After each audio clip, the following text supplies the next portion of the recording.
Welcome back, everyone, to the Flyin Lion Podcast. I am here tonight on a special mid-season episode, a little bit of an international break, but we have a special guest with us tonight. We have Kenta Hagiwara. He is a freelance reporter and soccer writer for Area Sports Network. He's a member of the North American Soccer Reporters, an avid FCC and Reds fan from what we can tell, and recently was credentialed with FCC. But let me know if I need to add anything to that, Kenta. Yeah, just a fan of the sport, always wanting to watch more matches and get to dissect the matches and see what the team's doing well and what they're not doing well in, and just talk soccer. That's what we're about, man. So happy to have you on tonight. I'm here with Sam and Zach. Boys, how we doing? It looks like, oh no, we got Sam frozen. But I am doing well. Got a little technical. We don't usually get 4 people on the pod, so this is a very unique circumstance, Kenta. You're a special guest here, so this is what you get. I guess I'll take the blame for the lack of connectivity here. It's all good, man. So we wanted to just ask you, where are you from originally? My parents are from Japan, but I was born and raised over here in Cincinnati, so I've been in this tri-state area for my whole life. Haven't moved from my house ever, so been located in Westchester since I've been born, so very local. That's where I'm coming out of now, actually. So that's awesome. Did you get into soccer playing at a young age or as a fan? Um, I think I just played a lot of sports. I think that's true with like just US, like as a kid, youth sports, you just play a lot of different sports, and soccer was one of them. It actually wasn't probably the main sport for me. That was probably more baseball than soccer, but um FC Cincinnati coming to Cincinnati gave, I guess, me and my friends a good opportunity to watch professional soccer domestically, and it wasn't big back in USL. It was big, but it wasn't like major league at that point yet. So, um, felt like a cool club to be a part of, I guess. And my friend had season tickets back then, so would go to some games. And ever since, it's kind of grown into something where I'm taking it a bit more seriously than just being I guess, a fan. Yeah, I mean, with that, I mean, that's exactly how Ryan got me into it. I mean, it was just grassroots, right? Like that's what I love about FC Cincinnati is like it's just word of mouth. You have someone go to the game, one game, and boom, you're sold. Like, I mean, really any soccer game for that matter, but even better for a MLS or professional setting. Yeah, no, absolutely. And like honestly, like I grew up a fan of like soccer, but like you said, having it like local just kind of changes your whole world. And then you can really like delve into it even more. So I guess speaking on that, it was really through your friend how you got into FCC. Yeah, I mean, I didn't actually even know that they made a team until my friend was like, "Hey, I have season tickets," and we played, like, I think I was in middle school back then, so we were playing school soccer back in the fall, and he was like, "You want to go watch a match?" and kind of started from there. But yeah, I it was definitely from him that I kind of started watching FC Cincinnati. Yeah, that's pretty cool. And I mean, like I said, just having it like local and then just so open, having it at UC's campus too.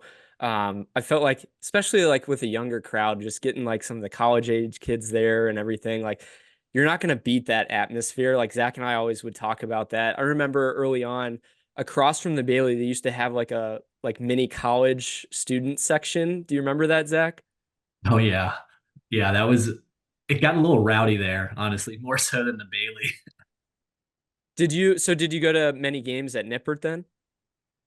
Yeah, so whenever he had tickets more on like the wide sidelines compared to like the Bailey or where the UC student sections would be over at Nippert, but I'd get to probably like 4 or 5 back in USL a year, which was a lot in my book, being a middle school student and Right. not having tickets, being invited to that many.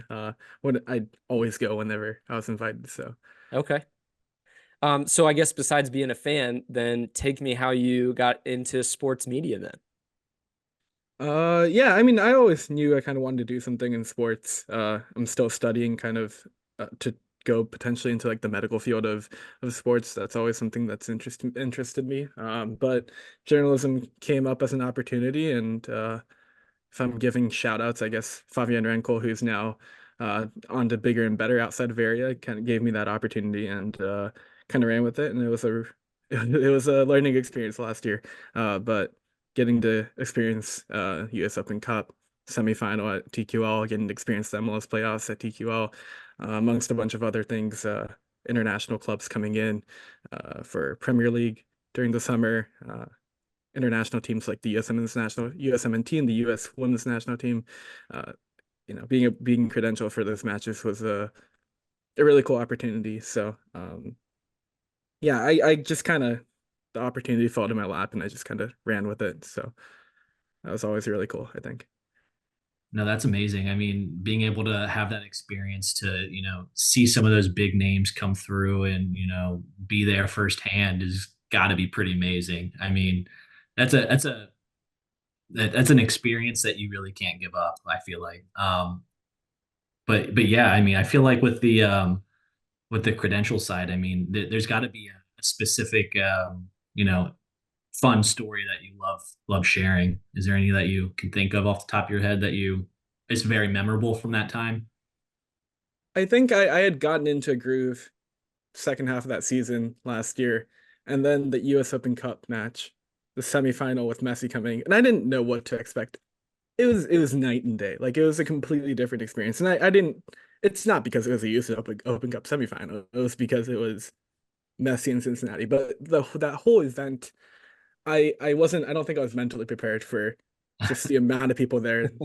And the match kind of it was a great match in itself. I mean, very entertaining match from the start to the end, uh, despite the result, I guess. But I just was not mentally prepared for just the amount of people to be at TQL Stadium, the amount of media attention there. It was unlike anything I've ever experienced, to be completely honest. So did you get to be like close down to Messi then? I have to ask. I don't think we were given locker room access to Messi. I didn't even attempt to ask if that's what you're asking, but no, it was cool to be credentialed and to be given that team sheet that said Lionel Messi on the paper, for the starting lineup. That's always a really cool thing. That's one to keep, I think. Oh, for sure. For sure. So I guess I know we went into like your favorite moment, but how did that come to be, if you don't mind us asking? And was it just through like your journalism and your outlets that you kind of looked into the credential part of things, or? Yeah, area is good with getting credentials for a lot of MLS teams. They started, I think, based over in Seattle, so they have a good relationship with a lot of clubs, and that gave me an opportunity to be credentialed for FC Cincinnati. And once you're credentialed, you're just in the media box and you're trying to get out the best content that you can. So Yeah, absolutely. And I think just like being around it and like, I don't know, did you get to go to like the interviews and everything after the game as well? yeah, yeah. Very cool. I think I want to ask, I have so many questions just about that whole process and like everything. And I think we'll get into more of an FC Cincinnati side of it here in a little bit. I want to kind of pivot towards the World Soccer and kind of the recap we had, especially from this past week. Maybe do a little bit of Olympics preview as well. Guys, this past weekend we had Champions Cup, so CONCACAF Champions Cup, a 3-0 Pachuca win over the Crew. Kenta, I'm going to start with you. Your initial reaction to this game. I don't know if you got to watch or not. I expected it to be closer. It could have been more than 3-0. Granted, we saw that Crew team play well against other teams, and that after the match, some news came out about them being under the weather, I guess. But it wasn't necessarily that close of a match. But it's still cool to see MLS teams competing and beating Liga MX's teams. Obviously, Columbus had to beat multiple teams to get to that stage. And you want to see MLS teams thrive on the more international level. So that's always a good thing to see. But it's an unfortunate result for, I guess, the league to not have another team in the Club World Cup next year. Yeah, so I guess do we have Sam back? Can we hear him real quick? Yes. Yeah. Glad you're back, bud. Yes. Good. Full computer crash. Oh no. Glad you're back. But yeah, from a Champions Cup perspective, I mean, yeah, like Kenta said, I mean, it's nice seeing, MLS on the I guess world stage with a Mexican La Liga, or sorry, I have Spain in my head. Liga MX. team, Pachuca. It's funny. I was just down in Mexico, and I was I actually watched the Cruz Azul Club America game, and my goodness, those are some really crazy fans. I'll just say that.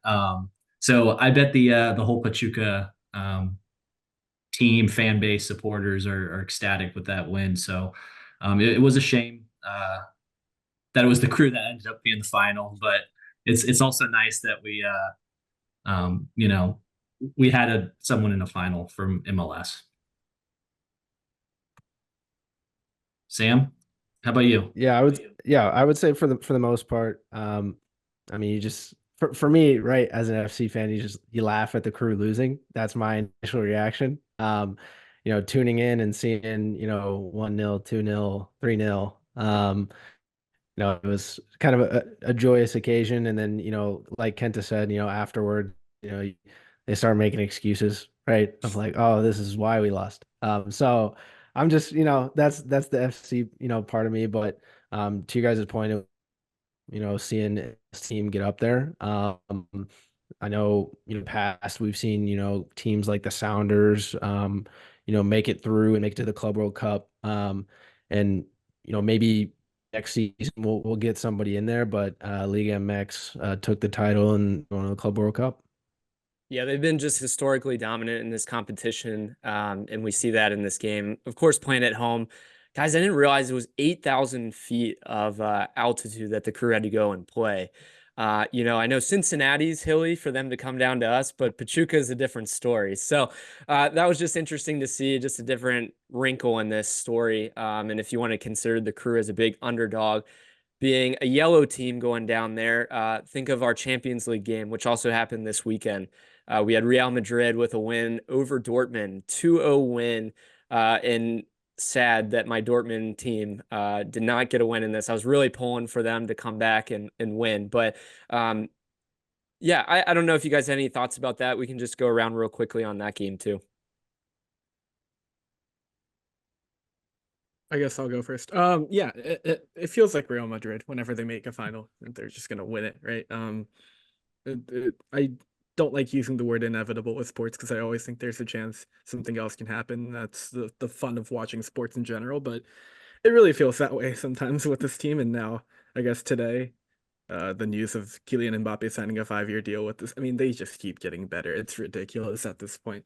Yeah, it was a very competitive match for the first I guess like 75-ish minutes. Carvajal scored in the 74th, I think. So Dortmund had a really good half, and they just didn't capitalize on their chances early on. And we've seen it time and time again where the better team just doesn't capitalize on their chances early on, and the other team comes back and finds a way. So you can't be doing that in keep matches, let alone against an opponent like Real Madrid. So is it surprising? No, but it's certainly a shame. I was definitely rooting for the I guess the theoretical underdog there to come away with the victory there, but it just didn't happen. Yeah, I thought it was crazy that this was their very first time going undefeated throughout the entire Champions League. I saw that and I was like, no way that this is, what, their 15th title, right? Well, and all the teams with Ronaldo and everything too. Yeah, and then this is their first time going undefeated all the way through. Like that's incredible. And like Kenta just said, they get Mbappe. They're looking to get Alfonso Davies. They're getting like it's just Galacticos, ridiculous. Do you have a favorite team in world soccer? I've always told myself not to, especially when I started journalism, is like to be as unbiased as possible, right? But I do have an affinity of watching teams that have Japanese national team players and Japanese myself. So in the Prem, I guess Kamada's coming to Crystal Palace now, so that makes it a bit even muddier. It was a lot easier back in the day when there's like one or two players. But big fan of Mitoma myself. He's so fun to watch on a day-to-day basis when he's healthy. So I've had an affinity towards Brighton the last couple of seasons, but yeah, it's just I guess I'm more of an individual player fan, if you want to even call it that, but I just like watching players more than teams. I find that to be the way I approach soccer, I guess. from the Well, club that's kind of side. fun too. I feel like you said, you can be like non-biased, but also it's like you have your fantasy team, for like if you made a fantasy football team, you can go and watch the Bengals players or the Falcons games. It gives you a wide range of games to watch. And just like as a general fan of football or soccer, I think that's pretty cool. On like a global scene, and talking about the Japanese national team, we have a couple of tournaments coming up, the Olympics being one. I think Japan was top of their group, if I'm not mistaken.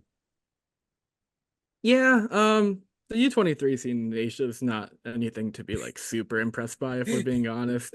Um, if Japan didn't top their group, I think we'd be having significantly more talking points if we're being completely honest there. But they're going to be out. I don't think like Sociedad's Takefusa Kubo. I don't think some of those key players are going to be released from their clubs, if I'm being really honest there. So we'll see how that ends up working out for the Japanese national team.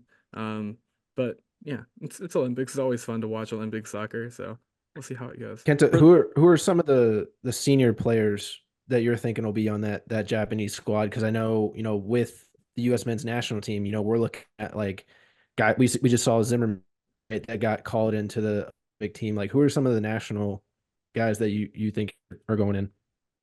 I wish I knew. The one thing with this national team is they don't have major competitions on the senior level right now. Like if you had the US, you're looking at the Copa America roster and saying, well, probably none of those guys are going to make the other roster. Miles Robinson seems to be a potential exception to that rule. But for the most part, it's one or the other.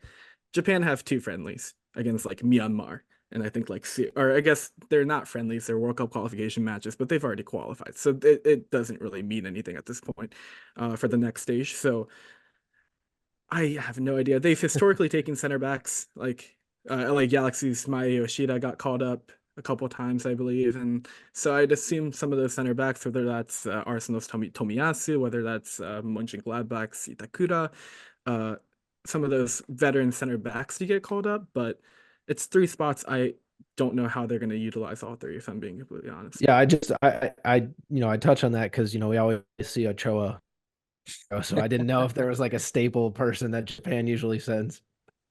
No, I don't think so. It would be funny if they sent like a 37-year-old Nagatomo who used to play for Inter back in the day, just someone super old. But I don't think they will. He's already he shouldn't be on the national team for the first place. He's had his time.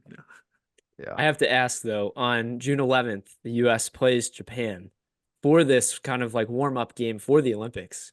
I think, is it in Kansas City, if I'm not mistaken? I'm pretty sure.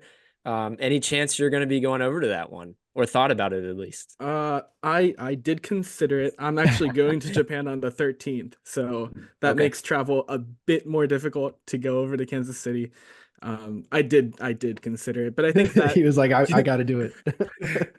I was considering it. But I think that date came out too late, where I already had most of my plan to go overseas planned. Whereas like I probably shouldn't change everything just to watch a couple friendlies between two U23 teams. I'm probably not the best. Fair, it's fair. Yeah, we might, like Sam mentioned, to get to see Miles Robinson, which would be a unique scenario, to have him be in Copa possibly, and then for the Olympics. Selfishly, again, as FC Cincinnati supporters, like we'd love to see him with our team again. But if that's his dream and he wants to play in the Olympics, like I'm not going to go against that as well. So the Olympics, we have Copa America, and then we have Leagues Cup coming up as well. So a lot of big tournaments this summer. Zach, just because you kind of missed out on this segment a little bit, was there any that you were interested in? I mean, no, just really the U.S. men's national team, seeing how they, after the World Cup, seeing how they perform with, I guess, a little bit extended squad for the first couple. See what our youth looks like, or what our younger players are looking like. See how we can build that squad out a bit further for next World Cup coming here. So kind of on line with that, and I have a trivia question for you guys. So you have to give me your thoughts on this. But has anyone associated with FC Cincinnati ever been a part of the Summer Olympics? So this can be coaches, front office, players, any of those above there. And maybe you can even list out like one or two players if you can't think of a specific one. But Sam, I'll start with you. Oh shoot. Do you want a number and then people we think? Whatever you want to do. If you want to give me a number, if you don't know a name, or you can just shout out a name. All right, I'll do number because I feel like if I shout out a name, it'd be very embarrassing. I'm gonna go with three players. All right, Kenta, what are you thinking? Okay. Well, I was gonna say Yakuba, but I forgot. Young boys denied him from representing them, Japan, in the 2016 Olympics, so it couldn't be him. Um, I want to say that Matt Miazga would have been part of that 2016 Summer Olympics team back when he was in Red Bulls. If I'm throwing a name out there, uh, hmm. This is just all time squad and how many people have. Okay, A lot of people, a lot of players. We'll go five. All right, Zach, what about you? These open-ended ones are really, really not our cup of tea, are they? I would say I'm gonna go with at least a full squad, 11. All right. Well, stay tuned. At the end of the episode, we will give you guys the answer. We'll be right back. Hey, FC Cincinnati fans. We are pumped to share our new sponsor, Peak Cocktails. I'm sipping on the passion fruit margarita, which is so spicy and it makes me feel like I'm on the beach.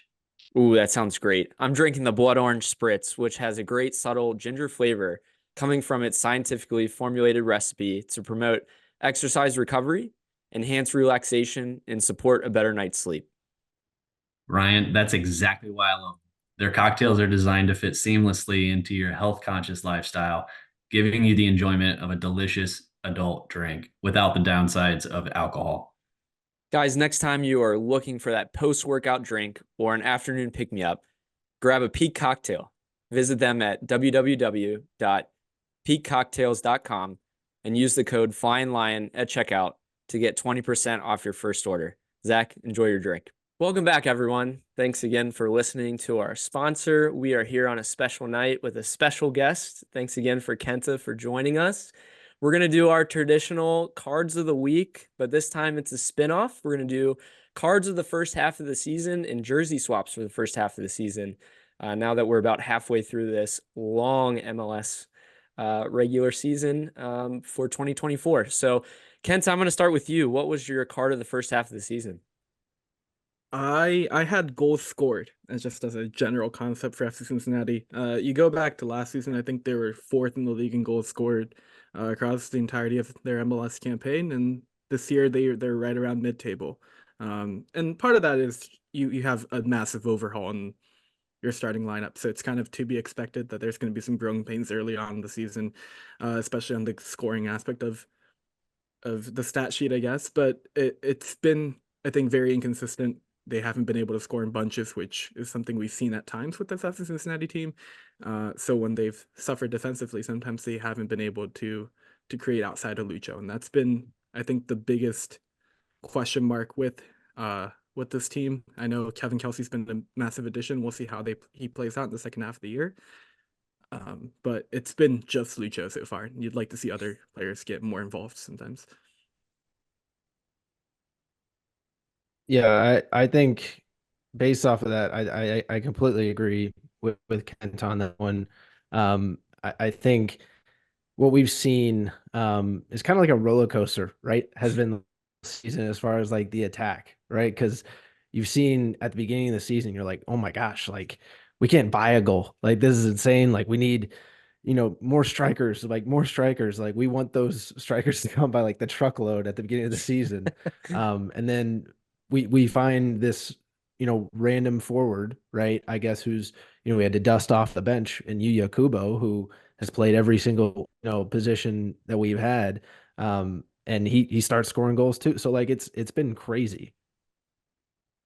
Yeah, I mean, it kind of feeds into my card of the week, but really, Kenta, I mean, you're spot on. I mean, goals this year versus last year up to this point. I mean, at home, like home performance in particular. I mean, we're looking last year 16 and goals for and 5 against, and then this year we're 8 and 6. So it's like massive. So there's going to be some overhauls probably come this summer transfer that hopefully we'll see some good moves coming for you.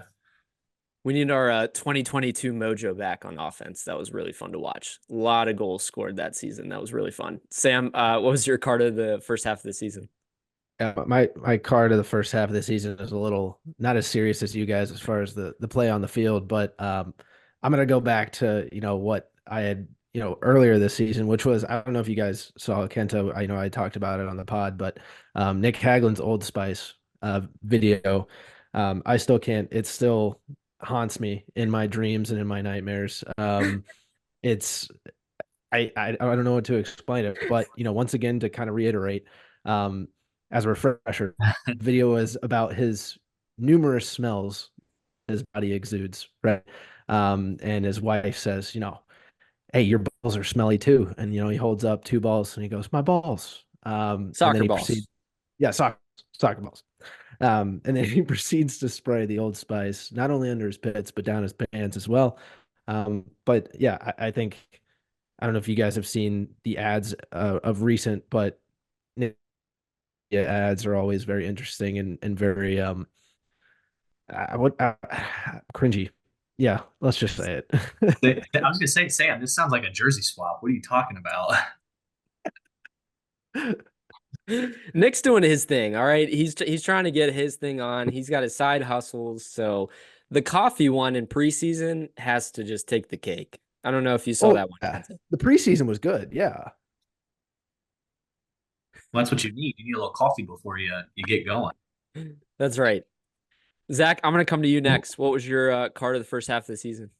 Yeah, I'm going with home performance. There's not a lot to complain about. Let's be honest. I mean, we're second in the table, halfway through the season. We're doing fantastic, while others may disagree. I mean, we're last year at this point we were 39 points, and then right now we're at 33. So really, I mean, it's our home performance that's hurting us. And I think at halfway, I mean, we were last year at this point as well. We were 13-2-2. Right now we are 4-2-2. So we need 9 game home win streak to pull that back. But I think there's something to say about that a bit. I'm glad we're doing great away, but there's something that's holding us back at home, and I'd like to see that turn around somehow.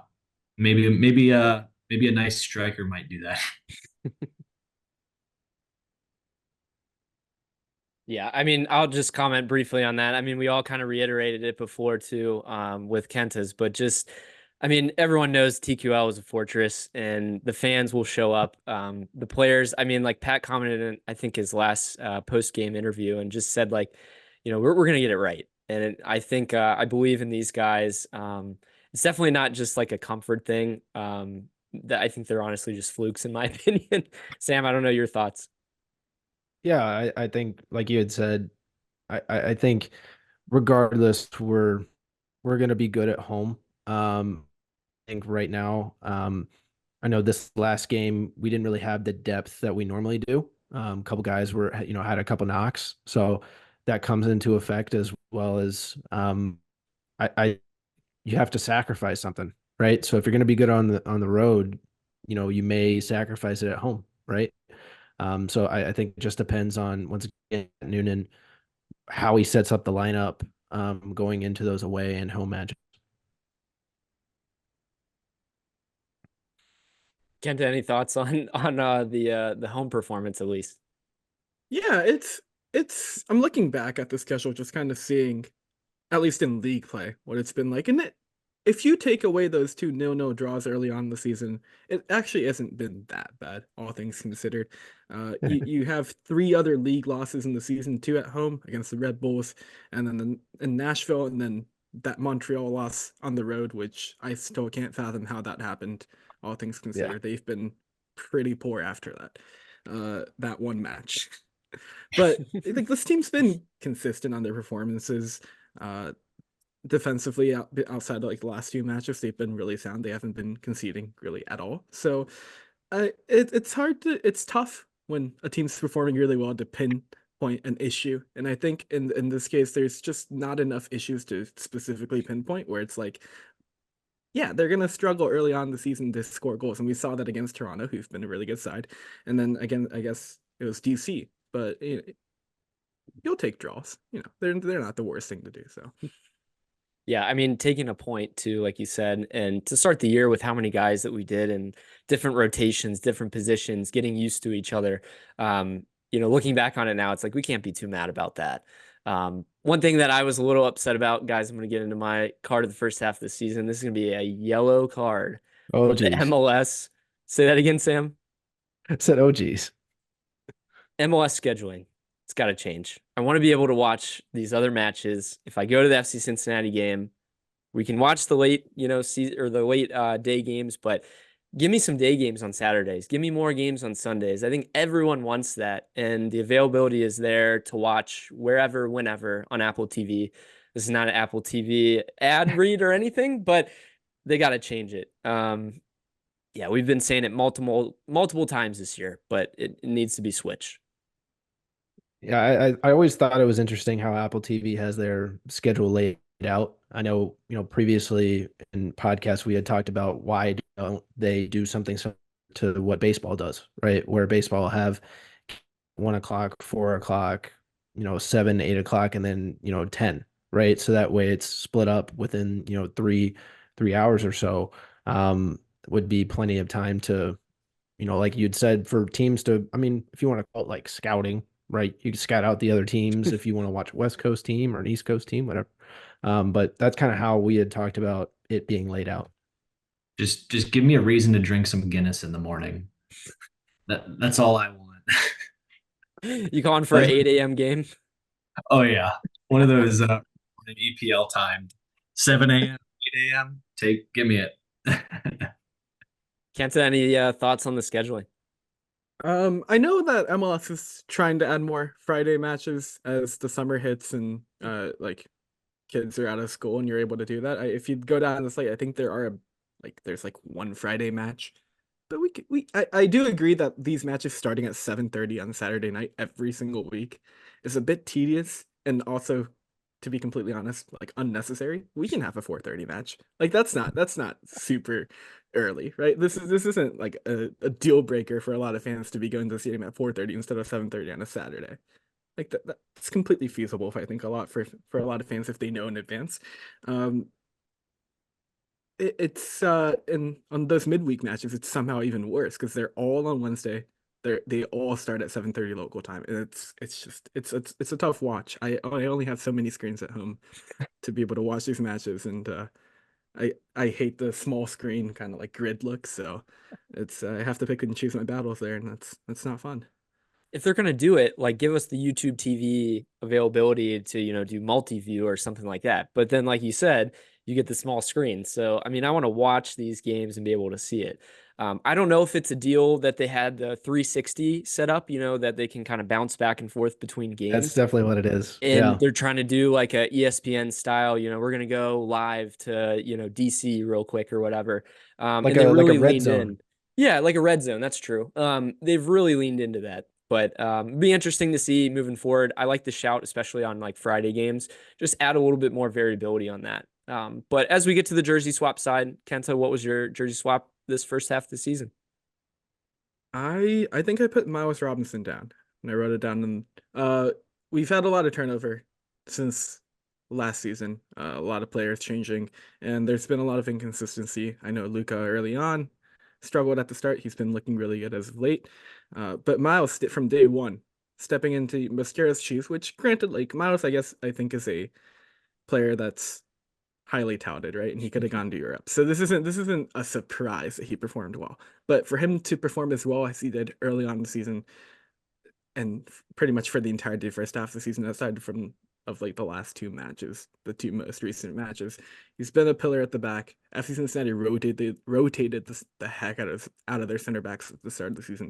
It was like Keller, Haglund, Murphy, Keller, like it just kept going. And for him to be playing on the right, on the left, and have that level of consistency in performances, that was, I think, really important for FC Cincinnati. I think that's a big reason why they got the results that they did early on in the season. So we'll see how the second half of the season goes with him missing for international duty. But for the first half, I have to give him his flowers. I think he's been absurdly impressive. Yeah, I think, I mean, you see obviously the past couple games, like, ouch, as far as the tandem in the back. But prior to that, yeah, I mean, best tandem in the back without a doubt. Best defense in the MLS, those two, Miazga and Robinson together. The fact that we have that type of pedigree in the back line, and makes it even better because it's U.S. men's national team, lore, right? But yeah, I think Robinson's been a crucial piece in that back line. Yeah, I feel like Miles is a bit of an underrated player. I feel like he doesn't get a lot of shouts. It seemed like when we first signed him, I mean, he got a lot of scoffs. It seemed like, oh, why are we getting this this Atlanta United, guy who's always been in MLS, right? Like what is his pedigree, right? So I'm glad that he's getting the praise he deserves, going to the international men's international team. So with that, I would say, yeah, kudos to Miles. Honestly, and like props, if you think back to about a year and a half ago, the guy tore his Achilles, and to come back from that injury and to do what he's been able to do consistently, and like, Kenta said, with rotation and having different people around him, just to be able to sustain a high level and perform well, communicate well with all those guys, something that I think we didn't have last year with Mascara is, maybe a little bit of a communication barrier with Miazga, but having Robinson next to a DeAndre Yedlin, next to Miazga, next to Celentano, I mean, that is just invaluable. Guys, I just think to Ultimate Team and the green lines that connect, between all of our players. So it's huge. And I'm very excited to see what he's going to do the second half of the season. Sam, I'm going to go to you next. Yeah, so my jersey swap of the first half of the season is going to be Yuya Kubo, just based off of him being, to me, the biggest surprise we've had all season. He began the year in preseason not really knowing where he was going to fit, right? It was more of that super sub off the bench last year, and then he starts the year out at right back, which not a great start with it. Since then, he's played in the back line, midfield, and as an attacker. He has switched, these numbers are mid-game, but 5 times at wingback, 8 times at forward, and 3 times at center midfield. I mean, the guy is insane, and he still leads the team in tackles, second in goal contributions, and 4th in shot creations. Like, he does it all. And he has really started more games than all of last season already, right? So he is been upgraded from that super sub to being that guy that we look to in the starting lineup. And Kenta, I want to ask you, like, he's gotten a big cert this season. I know he hasn't had a national team cap 2018, right? I mean, do we see him at all? Like, does he deserve a shout at all? Like, maybe just on the bench? Like, talk to me here. In terms of national team, I find it to be very unlikely. There's a lot of players in MLS right now that are Japanese that I think are potentially deserving of a national team opportunity, like Miki Yamane, who came over from J League this past offseason, Yohei Takaoka, who's a goalkeeper over in Vancouver, who came over last offseason. And we haven't really seen anyone who's been in MLS get these Japanese national team opportunities. So that's a tough barrier. He back when in 2018, this was, I think the last time he came was right. He played for the national team was like before friendly. Yeah. Those World Cup qualifiers and like leading into the World Cup. Japan had a change in managers right before that World Cup, and he fell out of favor. And then that manager left right after the World Cup. So I don't find it to be incredibly unlikely. Japan's talent pool just continues to expand, and he's not getting any younger, unfortunately. Like I know we've said it on the podcast before, Kenta. Do you think? I mean, Ryan said I believe he's tweeted it a couple of times. Do you think he might be the most versatile MLS player of all time? All time. Most versatile DP. of all time is what I'm going to say. DP. Well, he wasn't very versatile when he was a DP. That's true. That's fair. That's fair. That's fair.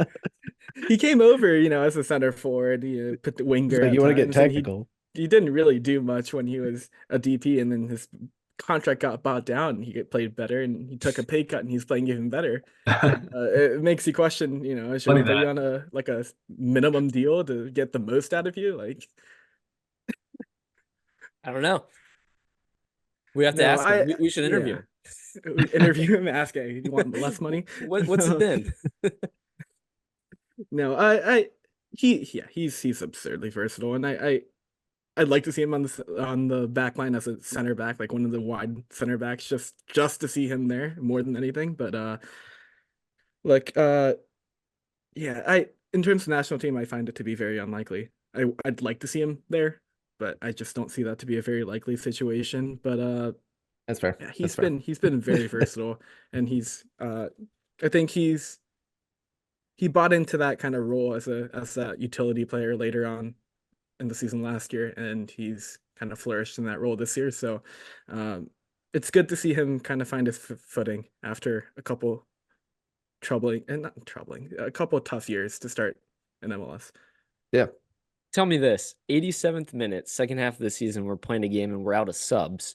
Roman gets a red card. Kubo's coming in goal, right? I think the rule usually is you put the tallest player in goal, and but we're up 5'10", 6-0. But we're at 6-0. Okay, if this team is up over 5 goals, I think for the lore, you have no other choice, right? I don't think there's got to play every option. position. Yeah, I mean, there was a baseball player who did that in 9 innings. He played every position 1 inning and kept rotating through and pitched the final inning. So it would be a funny thing every 10 minutes just having shift between all 11 positions on the pitch. Just put up a board. There's no substitution. He's just moving over positions. Just looking at his heat map after the game, it's just little splotches everywhere. No, that would be a very, very entertaining exercise. I don't know how realistic it is, but it would be very entertaining to watch. It seems like a FIFA thing. You just put him into EAFC and just move him every 10 minutes and just see how that works out. We're looking at all of our FCC friends at FC 24. That can make it happen. So let's see that. But Zach, as we move on, what was your jersey swap the first half? Yeah, I'm gonna go with Luca Oriano. I think he's probably the going like we had last year, the going best fullback, wingback in MLS. I would say. I mean, I think we've talked about it before, where he's probably already exceeding Barreal's potential and just exceeding his skill level. I actually ran a bunch of stats and they're really fascinating. It's compared with fullbacks, right? So he's in the obviously top 3% with goals. I mean, he's only got 3 goals, but still that's impressive for a defensive fullback. Top 2% on shots. He's had 35.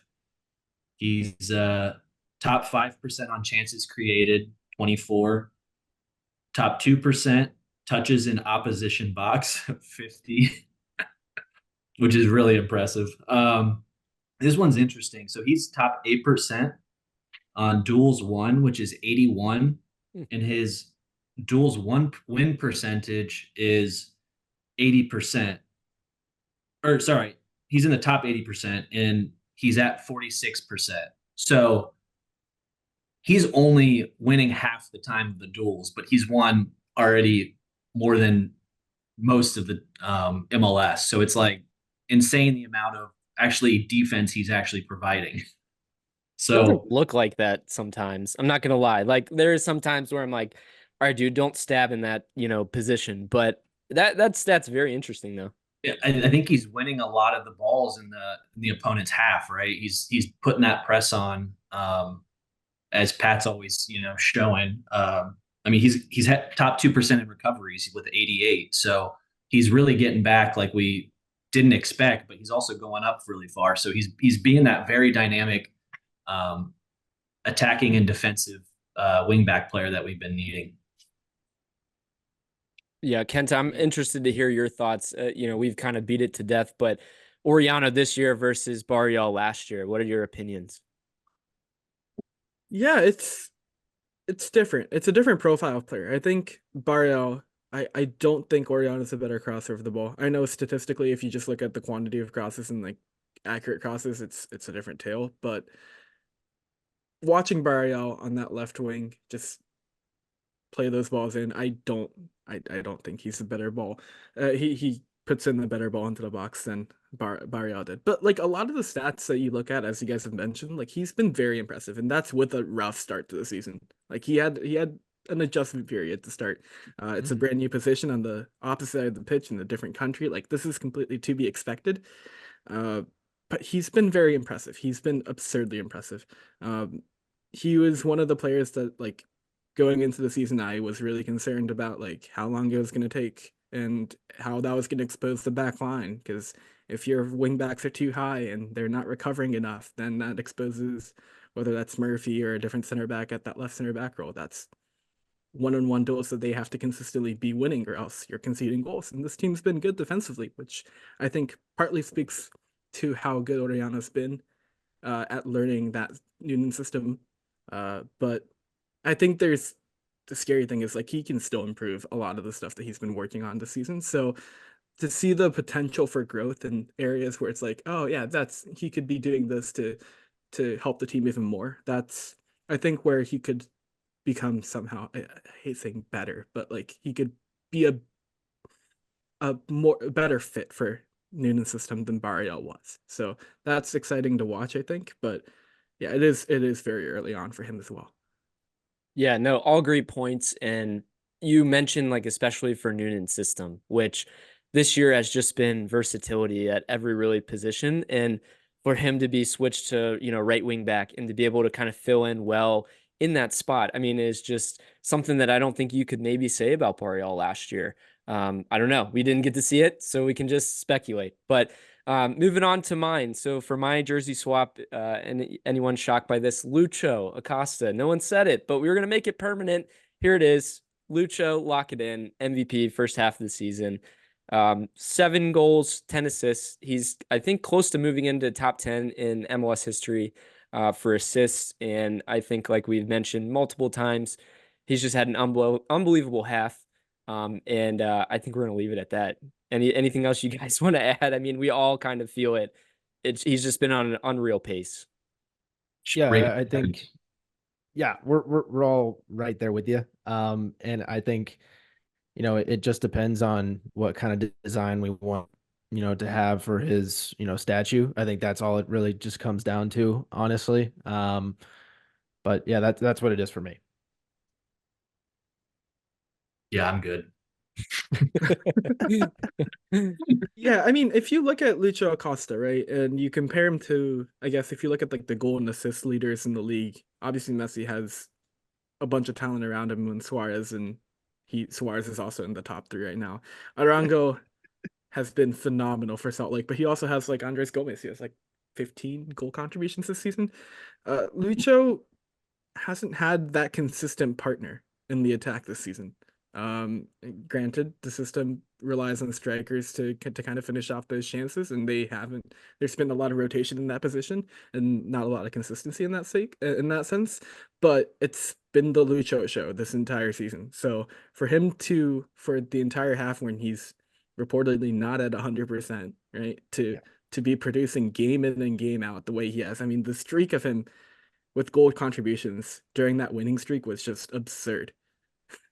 Simply put, like absurd. So for him to basically put the whole attack on his back and say, I'm gonna win these games for this team, it's a testament to how good of a player he is. And I think his growth as a captain, really to say and knowing like, hey, maybe I don't have all these guys around me, but I can step up when I need to and go win, 7 games, I think this year is how many game-winning goal contributions he's had. Just unbelievable. And what you want from your captain. So great shout with that. As we move on, I'm really interested to see Kenta's opinion on FC Cincinnati this year, a little bit more about specifically his fandom of the team too.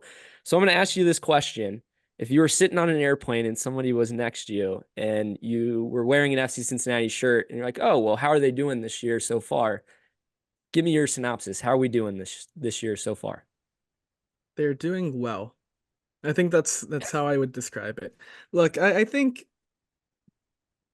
this team won the Supporters Shield last year. So then when you're not in first, some people are going to just naturally hit the panic button. But there's really nothing to panic about with this team. Like, yeah, sure, like the CCC run didn't go according to plan, I guess. That Monterrey loss was unfortunate. But this team's, after a couple early struggles in the league play, have been pretty flawless overall.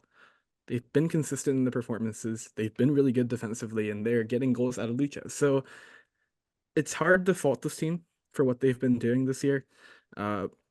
You'd like to see them have a good run in Leagues Cup.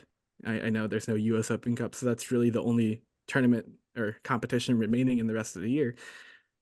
But if they continue to play and get results at the rate that they are, they're going to be just fine. And other teams have significant amounts of pieces leaving that are, like, if you look at Miami, they're not going to have Messi amongst other players, right? So they're going to have the opportunity to make up that ground.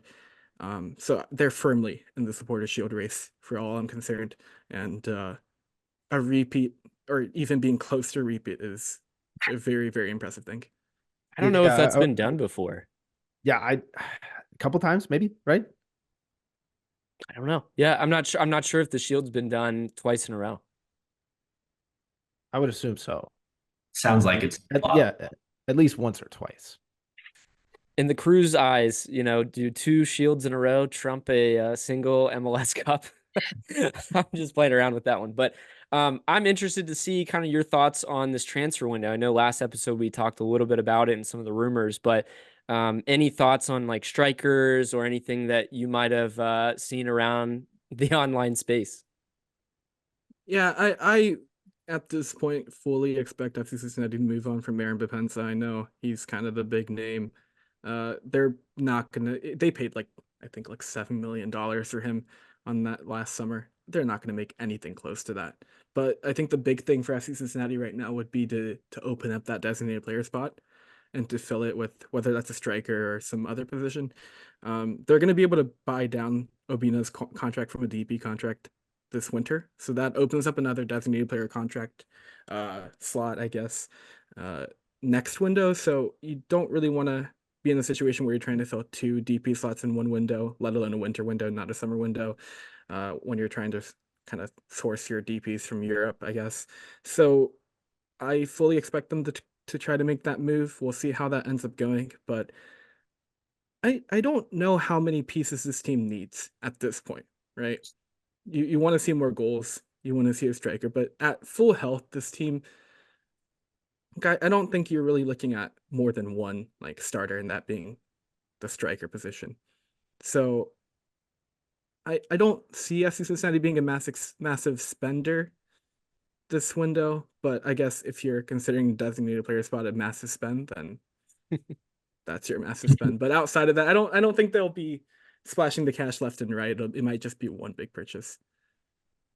Yeah, there's been a lot of chatter, more recently. Is it Paulo Dybala? Is it Lukaku? Is it Memphis Depay? There's a lot of options. And I think this summer, more than even some in the ones past, especially since Messi's here, just to see what these guys do. So, obviously stay tuned with that. There's rumors flying left and right, and world soccer transfer news is wacky. So don't believe everything that you see out there is all I'm going to say. And that's a blanket statement. So real quickly, Kenta, if we have a minute, I have to ask you, we've been wanting to kind of get into this with some of our guests, but I have to ask you your historic or all-time starting 11 for FC Cincinnati, if you can think of it. And sorry to put you on the spot if I did so. We can how would you line us up? Through it. Yeah, we'll talk through it. Okay, well, we will talk through it. How would you start even lining this team up tactically, right? I mean, what formation you going with? I think you have to use the formation that's been the most successful with this club, right? So that 3-3-5-2, 3-4-1-2 that they've been running, you kind of have to play that. And Lucho naturally just kind of already finds himself in that spot. I think there's no question there. So yeah. Outside of that, I think Brandon Vasquez up top is one of your strikers naturally. I think just if you look at the quantity goals he scored for this club as a whole, that alone probably puts him in there. But yeah, I think he was a fan favorite for a lot of fans too. So he wasn't one of those guys that was difficult to root for. Can I do an honorable shout? Yes, please. Manu Ledesma. He's got to be locked in. See, now, do you put Ledesma at like left wing back? Because there's not a ton of other positions you could put him in. Right? That's true. And if you do that, you can't put Barrial anywhere. If you want to put someone like Alvaro, and he's been on the team for a very long time. Right wing back, he can cut in on that beautiful left foot and just put it right over the keeper. Interesting. We can play that for now. We can spot that temporarily. Back line, I think Matt Miazga, he's been around for long enough, and I think him and Nick Hagland are locks. Miazga Defender of the Year last year. That honor, first time we've had anyone on this FC Cincinnati squad win it. I think that's enough. Do you put on the back line alongside them? I mean, recency bias would make me want to say like, oh my gosh, how good has Miles Robinson been? But I think that's not entirely fair for how long he's been on the team. Has there been anybody else that's been consistent, right? Yeah. I mean, a lot of guys on the back line that you could think of. I mean, I know back line, you got Kendall Waston, you got maybe you throw in a Forrest Lasso, maybe you throw in just guys that have been consistently good. But I mean, if I'm you got to go Miles, right? Like he's the best. If you are going by the best quality, I think there's not much debate there in terms of who you go. So I guess we can go Miles for that sake. The midfield, that's a tough one. Tough. That's so tough. Corbin Bones got to be an argument there, I think, just based on like quality and I think I would be crucified if I didn't put Jimmy in the midfield somewhere. Just from the fans, I feel like they would be like, "What are you on?" That would not go up. You could do a specific Jimmy too, like if you wanted him to be like super sub Jimmy instead of starting Jimmy, like however you want. I feel like if we start doing this, it would never end if we just added all these minute details. That's a scary world to start going into. I'll actually go Alan Cruz in the midfield alongside. Believe it or not, I think Alan in that first year for FC Cincinnati in that inaugural season, he was leading goal scorer. He was very impressive. So I'll go Alan and Jimmy in the midfield. And who have I not put up? I haven't put a second striker up there. Or a right wing back.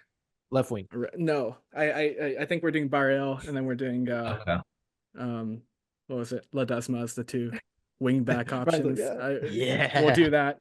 I haven't said a goalkeeper, have I?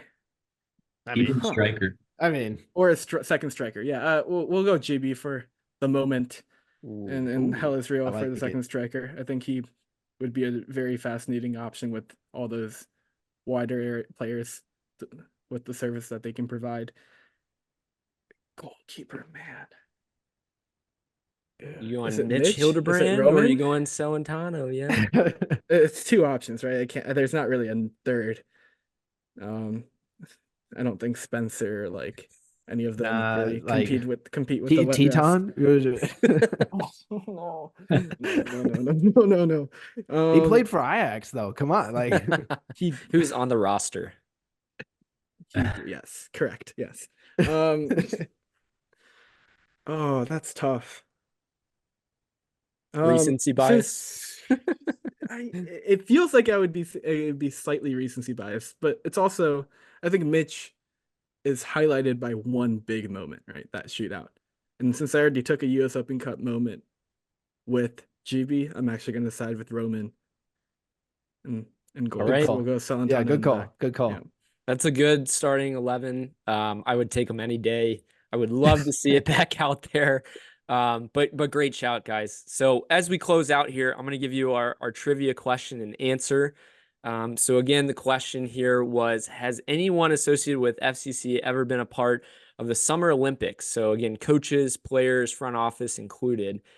You guys had variable answers here, but everyone kind of came to the conclusion, at least like 5, I think. Sam said 3. Zach, I think, said 11. Kenta, I think you had mentioned, honestly, I can't remember who was it specifically that you said. It was Matt Miazga, I think. Miazga, yeah, got it. So this is fascinating, guys. Chris Albright is the only one who had ever played in the Summer Olympics that had been associated with FC Cincinnati. 6 caps. He played in the Summer Olympics in 2000 in Australia, a team that I think had placed 4th, in the Summer Olympics. So fascinating. I thought, Kent, I was on the same page with you. I thought Miazga, I looked it up, not there. Kubo, Wow. I saw your point about, young boys didn't release him. I go to Edgar Castillo from Mexico, and he did all the tournament training, everything. Didn't make the roster, but that was the other closest guy. It was fascinating. That's pretty crazy. Yep. So stay tuned for the Olympics. It's going to be a fun one. We again want to say thank you to Kenta for joining us tonight. We had a great time. Before we go, shout out, give us your social media, your content. Where can people find you and read about all your stuff? Yeah, I'm on Twitter. Kenta Hagiwara is the @ but you just search Kenta Hagiwara, I'll come up. Yeah, I'm on other social medias with the same @ if you are on like Blue Sky or if you're on like any of the other socials. I don't really post as much on those in terms of like soccer content, but I'm there if you want to come say hi. I'm not massive on social media in general outside of Twitter. I don't do a ton of it. So, but yeah, check my Twitter out, or I guess it's X now. We love your content, man. We again appreciate you for coming on. You're always welcome to come back whenever you want to chat FCC, World Soccer, whatever you got to say. But thanks again for joining us tonight. Yeah, thanks for having me on. Congratulations on a year and 100 episodes. I mean, the milestones just keep racking up for you guys. So congratulations and keep up the good work. Thank you. We appreciate that. And we'll see you guys next week.